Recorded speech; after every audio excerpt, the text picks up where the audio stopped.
simmer until after February 23rd, which is only like 2 weeks. And then it's going to, be go time after that. Okay. Now, Mars does take a little bit to kind of get going, and it's going to retrace these steps. But right now, that's beautiful. You're really getting some ideas going, it looks like. Okay. Like getting things under the way, just not taking action yet. All right. So let's see here. We also have the moon turning around and doing this exact square that we had at the beginning of the week. Now it's squaring this way, right? So you're still going over things in your head about, your 8th house and your 11th house, okay? Possibly some debt and dreams, hopes, wishes. Maybe taking out a loan to fulfill one of your dreams, right?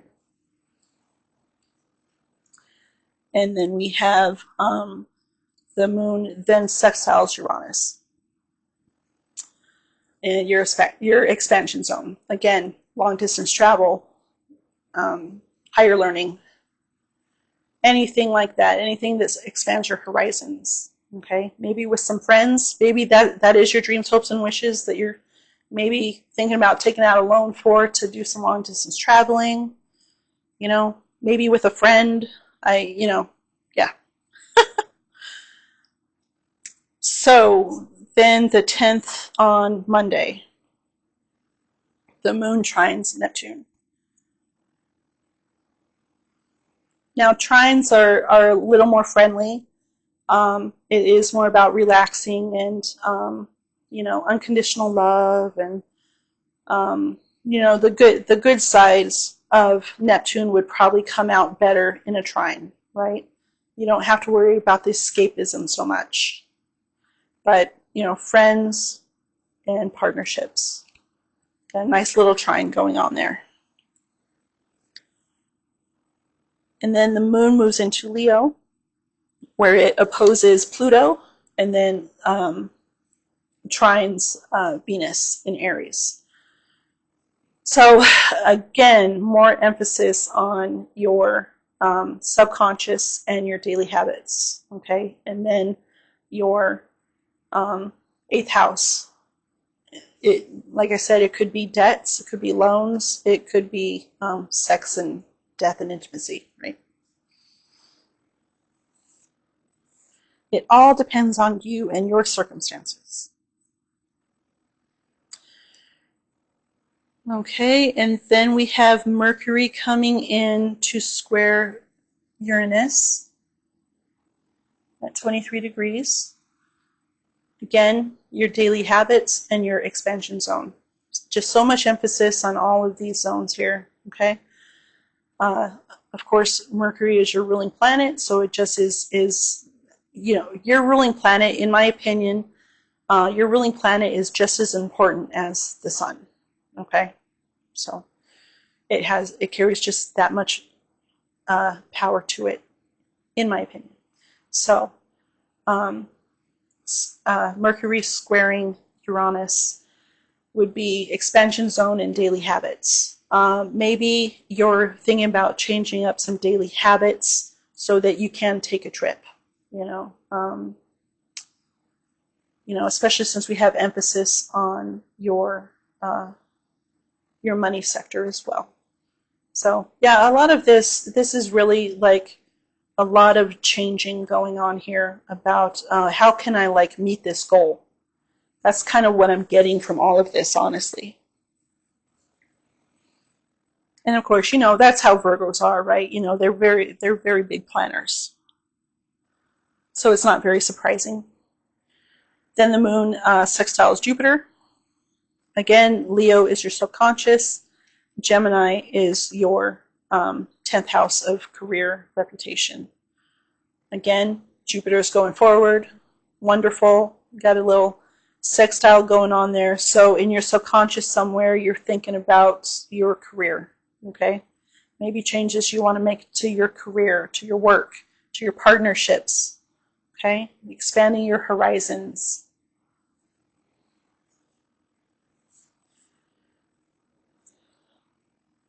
Okay, and then all of this kind of goes in together from 11th to the 12th.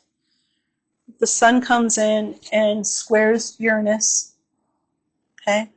And then the moon comes in and opposes the sun, making a full moon in Leo at 24 degrees. So again, Leo is your subconscious.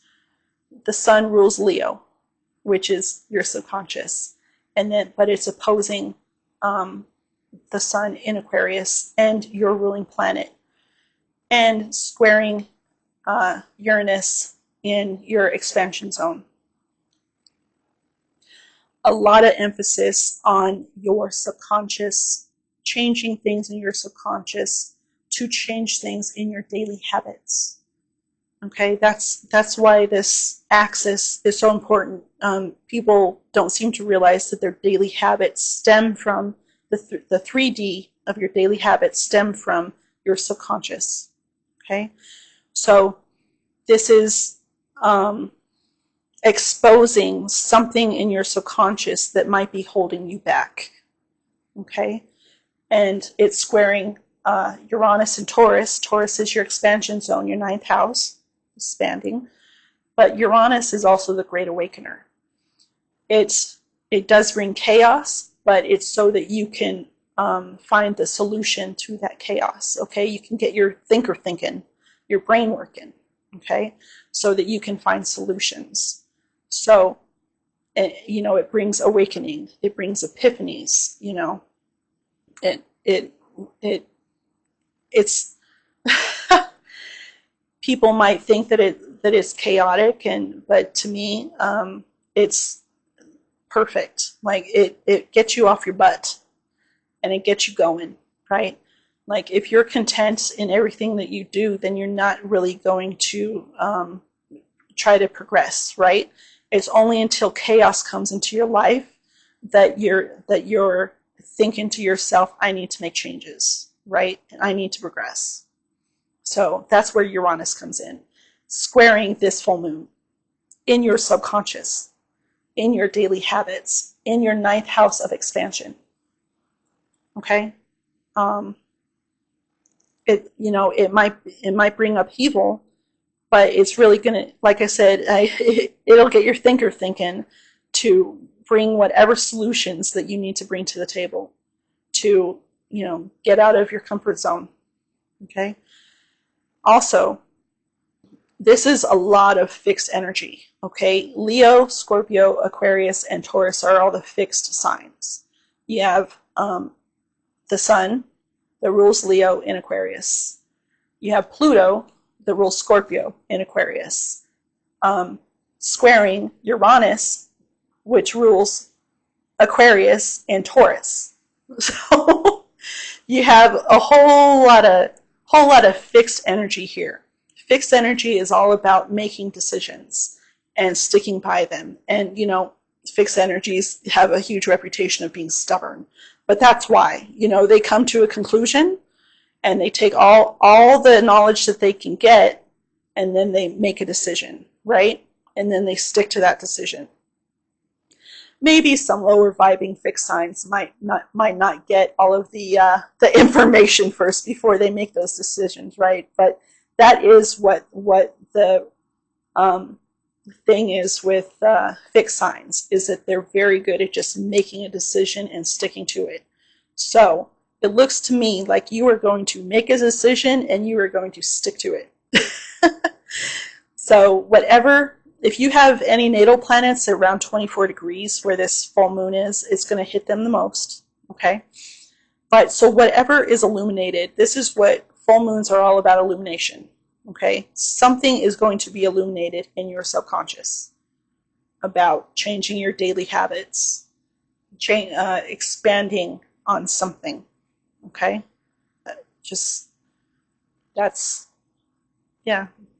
And then of course we have all these other aspects with your partnerships and your 8th house and your friendships and your career. Okay? But something is going to be illuminated on the 12th. Okay?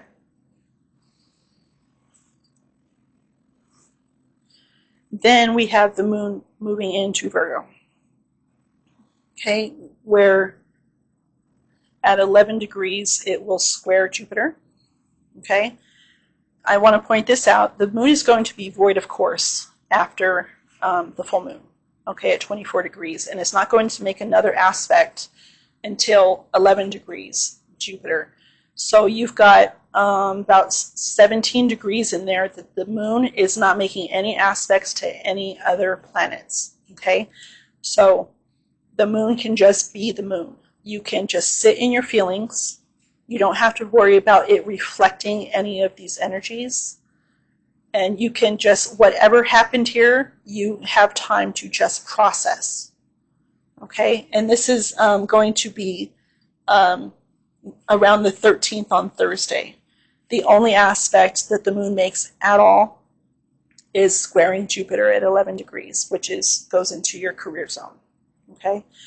So, and of course, Virgo, your first house is about the way that you project yourself to the world. Okay? So there's going to be a lot of emphasis on your thinker thinking. And then it's going to come in and then hit that reputation zone, the career reputation zone. Okay? So a lot of emphasis on change and transformation. Friday the 14th, Valentine's Day. The moon sextiles Mars, okay, at 17 degrees, and then opposes Saturn at 18 degrees. Now, we already went through this with the trine. This trine is still in effect, even though they've moved away just a little bit. It's still in effect, okay? But now that the moon is in Virgo, so the moon, works like a calendar or whatever. It works like a clock. Okay, 28 days. Every 28 days it goes through all this, okay? And when you have the moon, for your case, in Leo in your 12th house, that is your resting zone, your 12th house. And then when the moon goes into your first house, it's like you get a reset and you get to, go. You have an energy buildup because you were able to reset during this time. Okay, you were able to rest. So, and of course, with that little bit of rest that you were able to get in here as well, it will probably do you good. Okay? So, you have the sextile and opposition.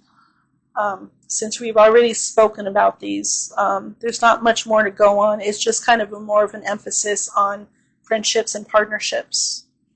Okay? And your view of them, and your projection of yourself towards your partnerships and your friendships. Okay? If that's probably the best way that I can explain that. We then also have Mercury going into Pisces, your ruling planet. Mercury going into Pisces, your 7th house. Mercury doesn't like being in Pisces. Any planet that's opposite, it's basically at the detriment in most cases. Mercury is all about facts and figures and logical thinking skills, right? As to where Pisces, as I already said, the great dissolver. So I've been telling this to other people, this can go in two different ways, okay? Either Mercury can come in and bring logic and facts and, straight, hard decisions type things to your partnerships. Or Pisces can overtake Mercury and bring total confusion. Now it could go from day to day. If you have other aspects going on with the moon and other planets, it could change from day to day. But Mercury does really have a fight, when you're talking about it being in Pisces. It can be very confusing for Mercury, okay? Bringing that up again, you have another planet in its detriment. It's amazing how many planets right now are in their detriment. I just have to point that out. everything's just kind of like the energy is very sluggish, very, I'll say a little bit confusing, you know. I'll point this out. Like usually when the sun goes into your sign, like that is like your yearly reset, right? It's like you get all this energy. And I have to admit, when the sun, I'm an Aquarius, and when the sun went into Aquarius, I did not feel that way. I still feel sluggish, okay? And it's because of all of this stuff going on here. It's just kind of outweighing the sun, you know? So that might be what you're kind of, you might be facing that a little bit. Now, that happens on Friday the 14th, okay? And Mercury will be in there for 2.5 weeks, but then it also is going to go retrograde as well. So it's going to make another pass, which is going to make things even more confusing. But, you know, knowledge is power, right? So if you know that this is happening, you know, that your ruling planet is in a confusing sector, you know, you might be able to kind of fight against that, right? Try to keep out of the confusion. Like if you realize that you're being confused, take a break. You know, that's the best way to do it. You know, if you meditate. You know, that's actually a way to bring those two worlds together. The logical and the spiritual is by meditating. Again, I'm so sorry about my voice. Okay, moving on. We also have the moon trining Uranus. Okay, at 23 degrees. Now we have this square, this upheaval, and then just a couple days later we have this trine coming in here to soften everything. Okay, so something's illuminated to you here, and now it can bring clarity, right? Trines are great aspects, so you can never go wrong with a trine. Then we move into moon opposition Neptune. Now, I was already saying this about the square with the moon, but this is going into, you know, Valentine's Day weekend and stuff, and I've said this to a couple of people. Don't drink and drive. You know, don't, or any other substance, okay? Be careful. When you have an opposition with the moon to Neptune, this is very emotional, that is very surreal, ethereal. And like I said already, the flip side to Neptune, the not so great side, is escapism. Okay? So please don't use escapism. You know, if you want to sit and meditate, then, you know, that would be a better way to use this time. Like, don't get yourself in trouble. Okay? Because I can see this happening, unfortunately, especially since the moon is also going to be conjunct the lunar nodes, which I also want to bring up. I already talked about this in other videos, but for the new people, the lunar nodes are where eclipses take place. The eclipse season starts off March 14th. Okay, so not too far away. But the lunar nodes are very karmic, so you don't do something that you regret. That's the best way that I can really say that, okay? Just be careful. And that's like Friday, Saturday, Sunday, okay? So, the moon moves into Libra on Saturday, okay? Where it makes a trine to Pluto in Aquarius and an opposition to Venus in Aries. Again, we're kind of going, you know, we first had this sextile and, you know, so now we're getting into the trine and an opposition here. It's kind of two sides to the same coin kind of thing. You had, you know, this opposition and then this trine, and now we're having this trine and this opposition, right? Again, but now the moon is in Libra, which is your second house of values. The way you see your self-worth, the way you earn your money, the way you spend your money. So something might come up here with this. This is your money axis, your Libra and Aries, which the North and South nodes just moved from Aries and Libra into Pisces and Virgo. They were there for a year and a half. So you might have some residual energy going on with this axis, with your money axis and your values. Okay.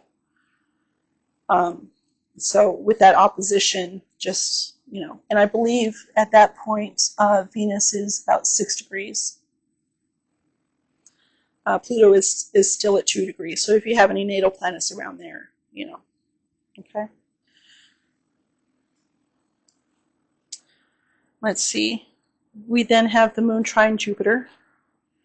Values, career, reputation. Okay. The way you earn your money, career. Okay. We also have the moon coming into square Mars and oppose Chiron. So see, we hit a square here 2 weeks ago, then we hit a square here last week, and now we're hitting this opposition and square here, right? These two planets are moving quite slowly since, Mars is about to come out of retrograde. It kind of almost stations like right there, okay? And of course, Chiron is just a very slow mover. It orbits out past Saturn, so. Okay, so that is the end, the 16th on Sunday. We're going to go ahead and end that there. We also have a trine incoming to the Sun in Aquarius as well, which again is your value sector and your 6th house sector. Okay, so I'm just going to go throw that out there, even though that's more of a Monday thing. Who cares, right? So I'm going to leave this here. Again, I'm sorry about, this may have to be a part 2 because my camera only records, I found out the hard way, only records for 30 minutes at a time. So I've been having to do a part 2 thing. Anyway, if you like this, like, subscribe, comment if you have any questions. I was also, I've been asking the other signs if you could comment where you're from, like who this is reaching. I think that would be pretty cool to see who this is all reaching. Also, I do a lot of other healing modalities, astrology, tarot, Reiki, and other sorts if you want to check out my website. Other than that, I'm going to leave this here, and it looks like you're going to have a pretty good, also let me know if this resonates with you from last week as well. That would be pretty cool to hear from you. Anyway, I will see you next week, possibly. Okay, bye, Virgo.